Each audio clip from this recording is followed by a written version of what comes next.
merci bu baax a baax l'écran bi ci lim ñuy gunge ci matinal bi saa su nekk dañuy egsi ci jàngat bi ak Souleymane Niang Souleymane ñu ngi lay nuyu di la ziar. soxna Naata maa ngi lay fay di la ziar bu baax di nuyu Malick El Hadj Malick di nuyu Chérif ak Marcel di nuyu aussi suñu mbokk yi nekk si régie bi di nuyu suñu mbokk téléspectateurs yi. alors Souleymane tey ci wàllum koom comme d'habitude waaye da nga tànn Sénégal ak France ci coopération bi ci jamono ji ñuy wax juróomeelu séminaire intergouvernemental. diggante France ak Sénégal ba ñu naan premier ministre Amadou Ba am na téeméeri million yoo xam ne dina ko fa jële wala jële na ko fa ngir dugal ko ci ay secteurs yu bëri nga bëgg a taxaw def ab taxaw seetlu ci lëkkaloo bi. ci njëlbeen li ñu war a wax moom mooy que ni Sénégal. ci Afrique subsaharienne c'est-à-dire Afrique boo ci beddee pays Maghreb yi. ak Égypte ak yi ni mel moom mooy benn ci réew Afrique subsaharienne bi nga xam ne France. seq na ak moom séminaire intergouvernemental te Sénégal c'est pas la plus première économie de l'Afrique subsaharienne même pas de l'Afrique de l'Ouest francophone Côte d'Ivoire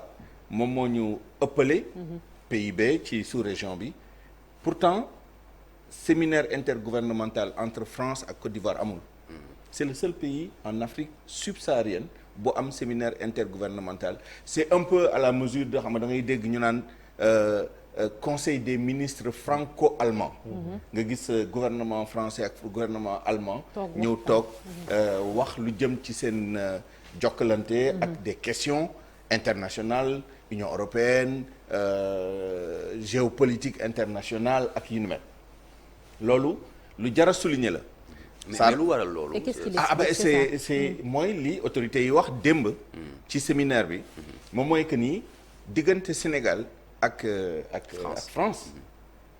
c'est une relation historique et surtout c'est une relation prioritaire de la France France Sénégal fii la ko teg ci bakkanam la ko teg et pas seulement pour des raisons économiques et commerciales je pense que am na symbolique bu nekk ci relation bi am na aussi Sénégal c'est presque le dernier rempart parce que li ñu doon tuddee précaré français tey wàññeeku na lool boo jëlee Centrafrique Russie ñëw nañ foofu bundaxatal leen ba tey jii presque France génn na foofu nga jël Mali c'est la même chose Burkina ils sont en passe d'eux pas plus tard que hier j'ai appris que am na benn société russe nde sax société bi mu ngi fa woon déjà di exploiter or dañ ko jox beneen permis bu bees pour exploitation or pour dire que économiquement militairement précaré boobu mu ngi wàññeeku ba mu des ci Sénégal c'est pas le seul pays mais suñu premier partenaire économique surtout en matière d'échange commercial c'est la France c'est 17% à peu près suñu ay importation France lay jóge amul benn dëkk ci àdduna bi boo xam ne toll na noonu ci l'ensemble de nos importations ki topp ci France Chine la 9,2% pour vous dire c'est le seul pays boo xam ne seen part ci suñu ay importations 2 chiffres la yeneen yi si yëpp un chiffre Chine Inde ak yi ni mel Nigeria bien naturellement parce que suñu pétrole brut bi ñu raffiné à la SAR essentiellement Nigeria lay jógee mais amul beneen dëkk boo xam ne toll na noonu suñu ay importation et pourtant suñu ay exportation vers la France c'est pas beaucoup c'est 2% de l'ensemble de nos exportations 2% moo ci dem en valeur absolue France boo jëlee 2020 par exemple plus de 800 milliards de francs CFA la ñu exporté vers le Sénégal 700 milliards en 2020 800 milliards en 2019 li ko waral moom mooy TER bi Airbus A330 Neo yi ñu livré woon yi mais avant ça c'était vers 500 et quelques 550 570 dépendant des années de milliards nga méngale ko ak ñun lu ñuy exporté vers la France c'est une quarantaine de milliards de francs CFA par an donc am na historicité bu nekk ci relation bi symbolique bu nekk ci relation bi ba pare mu am aussi jëflante bi au Sénégal il y a quand même une centaine d'entreprises françaises yu fiy liggéey quand on dit entreprises françaises ce sont des entreprises de droit sénégalais il faut être très clair là-dessus mais soit ay filiales lañ soit li ëpp ci seen capital ay français ñoo ko moom une centaine ñoom ñooy l'essentiel parce que bon xam nga société européenne yi entreprise européenne yi nekk Sénégal li si gën a bëri dañoo bokk ci li ñuy tuddee Eurochambre qui est une sorte de chambre de commerce européenne qui est un peu l'héritière un peu d'autres organisations yu amoon bi muy njëkk Conseil des investisseurs français au Sénégal la tuddoon en 1993 bi ñu demee ay 2011 yooyu mu nekk Conseil des investisseurs européens au Sénégal CIFES et il y a quelques années seulement 2020 je pense lañ ko def chambre Eurochambre chambre de commerce européenne au Sénégal il y a 160 et quelques entreprises plus de 100 ay entreprises françaises lañ c'est 25% de notre PIB richesse bi ñuy créer ci Sénégal yëpp boo ko xaajee ñeenti pàcc benn bi ay entreprises françaises suñu recette fiscale même chose un quart de nos recettes fiscales sont générées par des entreprises françaises donc dañoo yëbb suñu économie yëbb aussi ci yeneen dimension te bu ngeen xoolee li ñu def démb feuille de route yi ñu signé ak ñoom temps yi passé yëpp rawatina 4e séminaire bi nga xam ne moom moo amoon en 2019 ak 5e bi nga xam ne moom la ñu amal démb évidemment il y a la question de l'émergence économique mooy li ñuy wax ni appui budgétaire yi aide publique au développement yi et cetera mais dafa am ay dimension yu bees yu si commencé dugg éducation bi c'est très important xam nga France demoon na ba benn moment dañoo xawoon beddi Sénégal pas seulement le Sénégal pays francophone d'Afrique wàññi étudiants yi ñëw foofu et cetera mais tendance boobu changé na il y a 2 ans à peu près il y avait 14 500 étudiants sénégalais yu nekkoon en France contre 13 000 et quelques l'année précédente donc dafa dem tendance à la hausse ñu yokk bourse yi ñuy joxe yi et cetera donc éducation bi dafa commencer jël importance ci relation bi campus franco-sénégalais les classes préparatoires c'est dans le cadre de ce séminaire-là que ça a été discuté déjà en 2017 et les années suivantes ba mu joxe li mu joxe tey moom mooy septembre octobre bi ñu passé ubbi nañu les classes préparatoires fii des professeurs qui viennent des écoles françaises qui ouvrent il y a une quinzaine d'écoles françaises maintenant certifiées yoo xam ne ñu ngi biir Sénégal éducation bi c'est très important sécurité ak défense très important livré nañu ay Airbus ak ay TR et cetera bientôt on va commencer à nous livrer maa ngi ko fi doon wax keroog ay patrouilleurs yoo xam ne dañ ko jënd à une entreprise française ba co-entreprise d'ailleurs parce que Priou la ak Naval Group ak une entreprise sénégalaise ñoom ñoo monté ficelé projet bi on a 3 patrouilleurs de haute mer yoo xam ne dañ ko jënd ils vont nous livrer ça va augmenter encore exportation yi France yi def ci Sénégal et creuser le déficit commercial bien naturellement entre les deux pays mais day wane aussi importance défense bu mu jël ci biir maintenant partenariat bi ak yeneen sport et culture. Oui, sport et culture. Ça aussi, il y a des feuilles de route qui ont été signées, numérique bi, agriculture bi, mobilité, enfin, les autorités en ont parlé tout à l'heure. Souleymane, yaa ngi wax sànq ni yëbb dafa yëbb ci suñu économie mais yëbb boobu c'est une bonne ou une mauvaise chose? Ah, c'est une très bonne nouvelle pour la France. Ah, pour la France. Ah, pour la France, c'est une très bonne nouvelle. Pour le Sénégal, il faut relativiser. Évidemment, rien n'est complètement da ngay jël rek ne lii dafa ñuul wala dafa weex tàll li ci xaw a weex tuuti moom mooy que ni téeméeri entreprise yi ma la wax ni ay entreprise française lañ dafa am ay emplois yu ñu fi créé emploi direct yi c'est 12 000 emplois directs yoo xam ne ay entreprises françaises ñoo ko créé biir Sénégal sans compter li ma wax ci participation à la création de la richesse à travers le PIB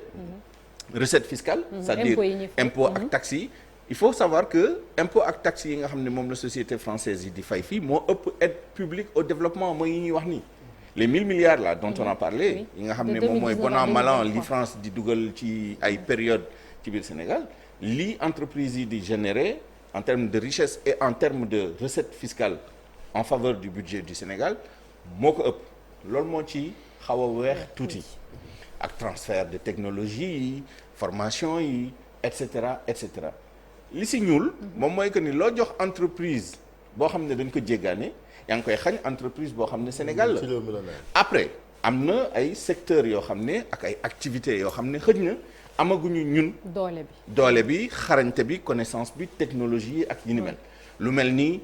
TER mënuñu ko defal suñu bopp amuñu industrie yi amuñu technologie yi et cetera mais damay joxe benn exemple bu caricatural il y a quelques années dañu fi indil benn société sénégalaise boo xam ne la moo nekkoon française la moo nekkoon liggéeyam moom mooy suñu plaque d'immatriculation yi yéen a ngi fàttaliku wax dëgg yàlla loolu mën nañ ko def un code alphanumérique AA 452 AZ t'as pas besoin d'une société française pour ça et résultat des courses ñooñu dañoo ñëw xëj na du loolu sax moo leen fi indi woon wala bi ñuy duggee dañu xam ne xëj na lu ñu ci yaakaaroon amuñu ko ci dem nañ seen yoon lan lañ ñu fi bàyyil un système hybride tey jii am na oto yoo xam ne AA 457 AZ am na école yoo xam ne am na yoo xam ne DK wala SL wala et cetera on a un double système ci loo xam ne soxla wuñu woon di jéggaane ay nit ñuy ñëw te ñoom liñ ci gagné mooy lan ils ont nos bases de données oto yi fi nekk xam nañ ñan oto moo fi nekk ban type de voiture tey jii am nañu intelligence économique bu leen permettre ñu xam bu ñu bëggoon yokk seen i ay importation seen exportation oto yan mooy préférence sénégalaise yi la suñu parc automobile nan la composé woo lan mooy taux de vétusté bi lan mooy besoin de remplacement yi et cetera c'est une information extrêmement importante sans compter l'état civil parce que da ngay xam kan moom oto bi date de naissance am et cetera et cetera aujourd'hui on est sur l'état civil encore une fois la France day jàppale Sénégal ci modernisation état civil informatisation numérisation et cetera évidemment on peut être content que xaalis ñëw dugg c'est des dizaines de milliards yu ñëw encore ñu jox et cetera mais conséquence bi et d'ailleurs des organisations de la société civile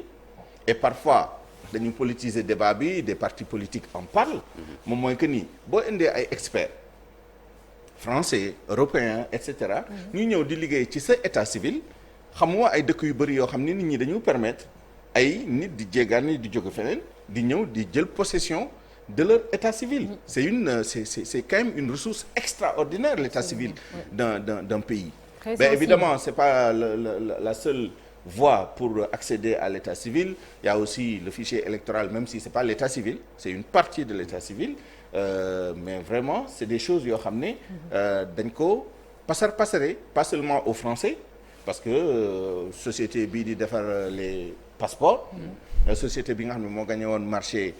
carte d'identité numérique yi yooyu yëpp sont des sociétés étrangères qui viennent et qui prennent possession de ressources rares telles que le fichier électoral tel que l'état civil le fichier de tous les Sénégalais c'est quand même extraordinaire. Alors Souleymane man fu ma bëgg a ñëw tuuti mooy aide publique au développement même man terme bi daf may xaw a jaaxal tuuti daf may xaw a gêner ndax tey ndimbal moom moo mën a développer ñun suñu ay réew ndimbal gi c'est vrai soxla nañ ko Covid bi ñu jógee crise bi am ci àdduna bi ak Sénégal ni nga xamante ni noonu la ci comporté woo ba am résilience ak yu mel noonu c'est bien on en a besoin mais aide au développement est-ce que aide moom moo mën a développer ñun suñu réew yi la.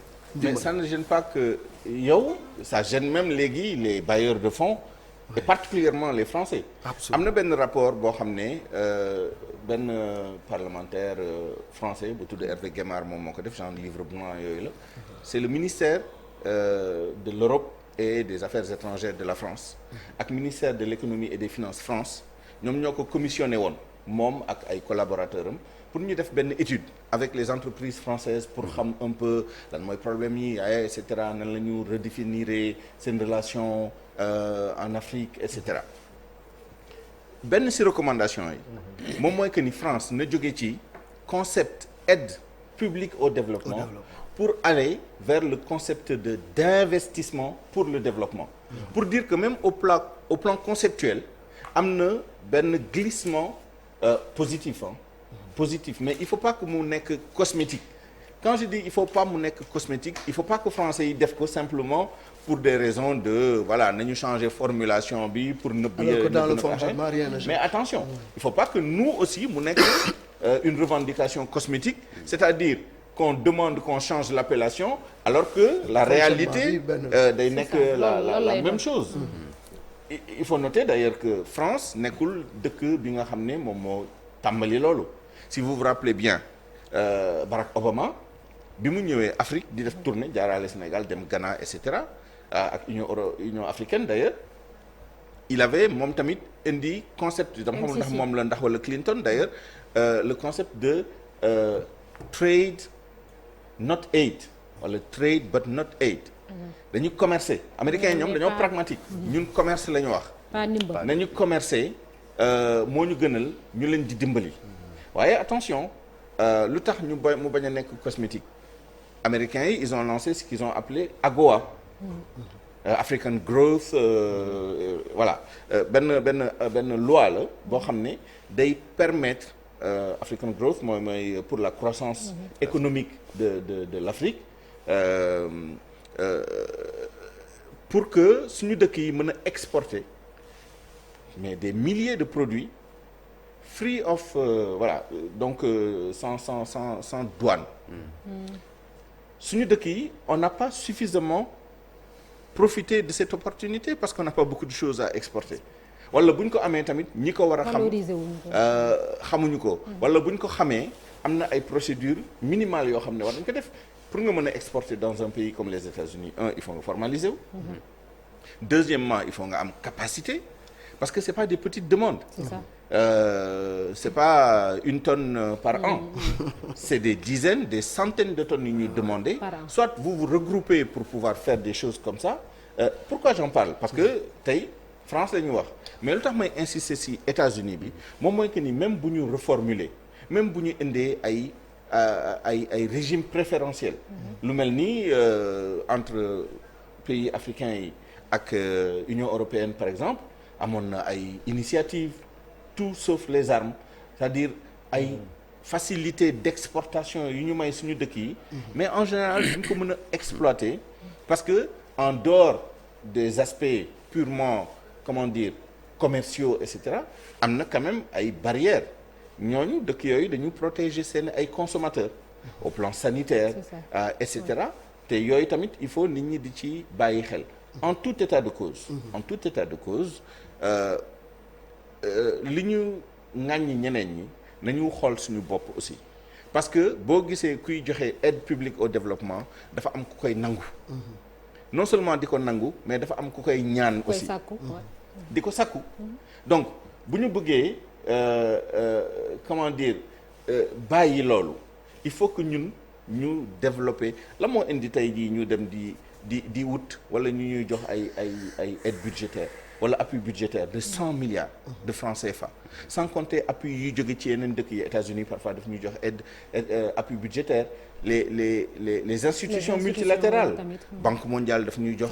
appui budgétaire de temps en temps et cetera pourquoi parce que dañu am ay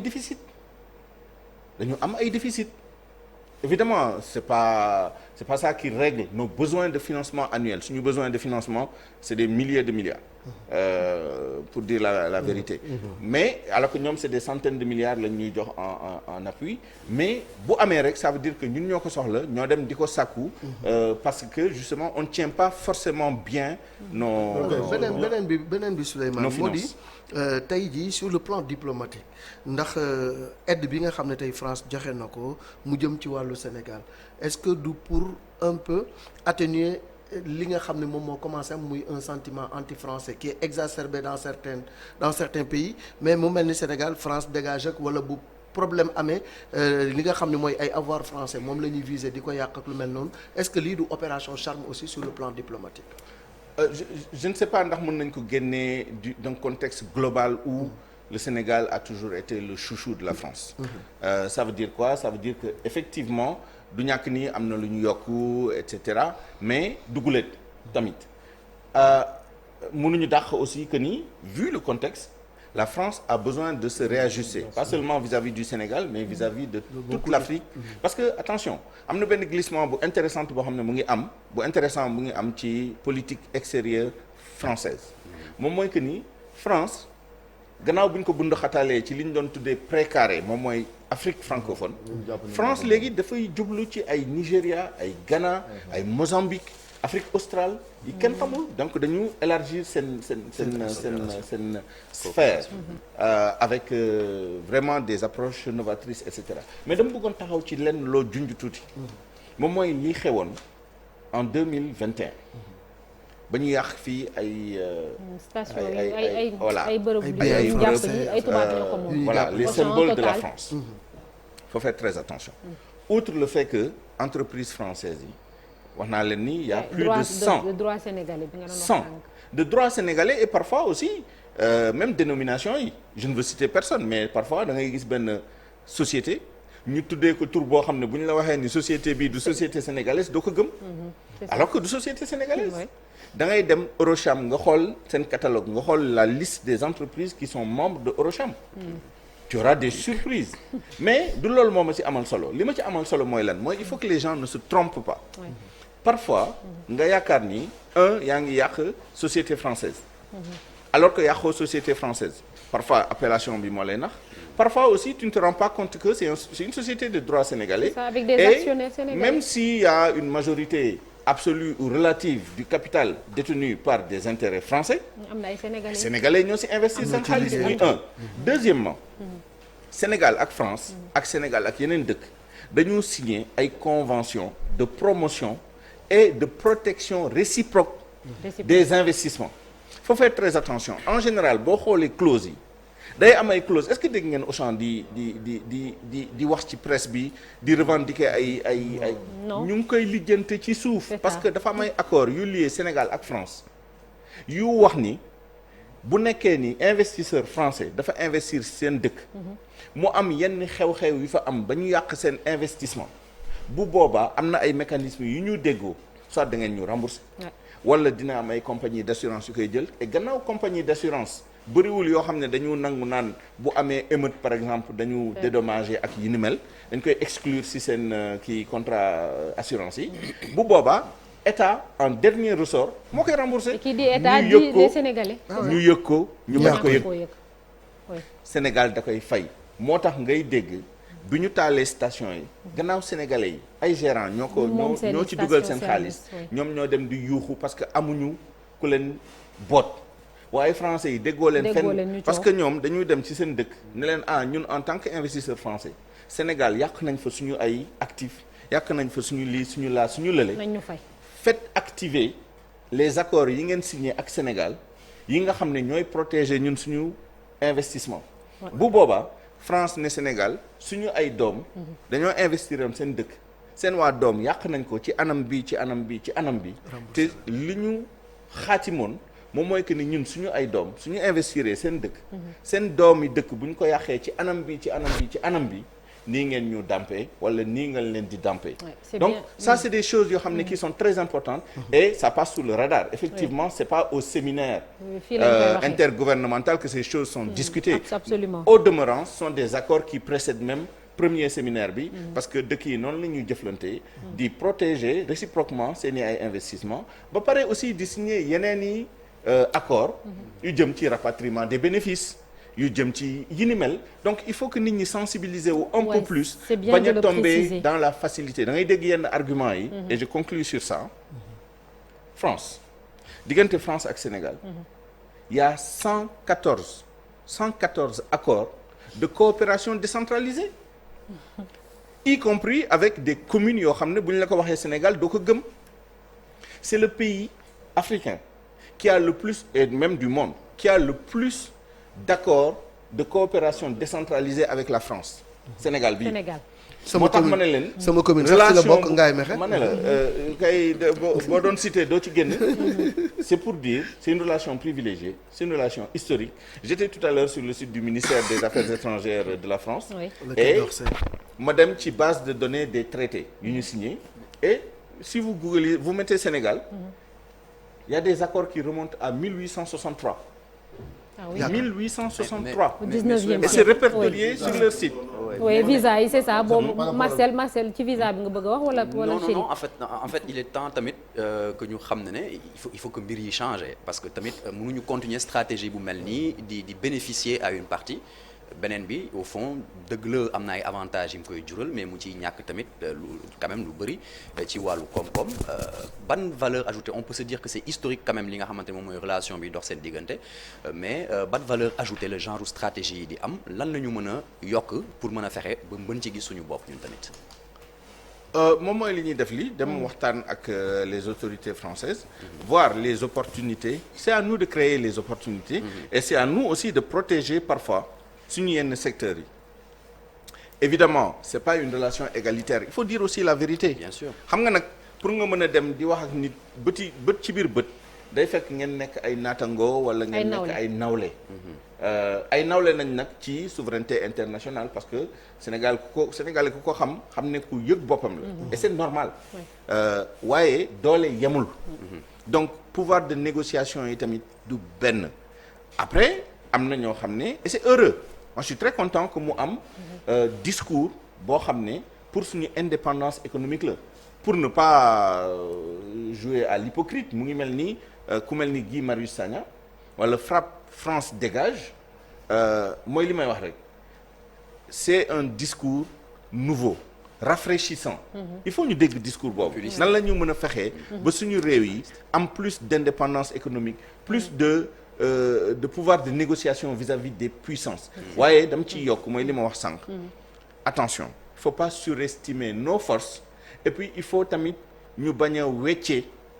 benn allégeance par une autre allégeance comme li xew ci yeneen lii farata bi moom mooy ñun nañu yokk suñu góorgóorlu pour suñu économie nekkaat économie bu ñu moomal suñu bopp à travers suñu ay entreprises à travers une bonne gouvernance à travers une répartition un peu plus transparente un peu plus équitable des ressources bu boobaa la ñu mën a am doole bi nga xam ne dañ mën a toog ak France ne ko kat ñun secteur bi dañoo bëgg suñu diggante ngeen may ñun ñu defar ko wala boobu ngeen amee lu ngeen ñu ngeen indil ñu ko waaye du nekk rek ni yéen da ngeen di exporter 800 milliards de francs CFA te ñun mënuñu exporter 50 milliards yu mat ci seen biir dëkk loolu mënoo am ku toll noonu ba pare nga bëgg di wax ak moom di dirante moom mbagg. c'est ça merci beaucoup merci Souleymane merci jërëjëf waxtu wi moo ñu xoj ndax bëggoon nañoo wax ci visa yi mais bon malheureusement on n'a pas eu assez de temps dañuy jàll ci ponk bu mujj ci Infos Matin.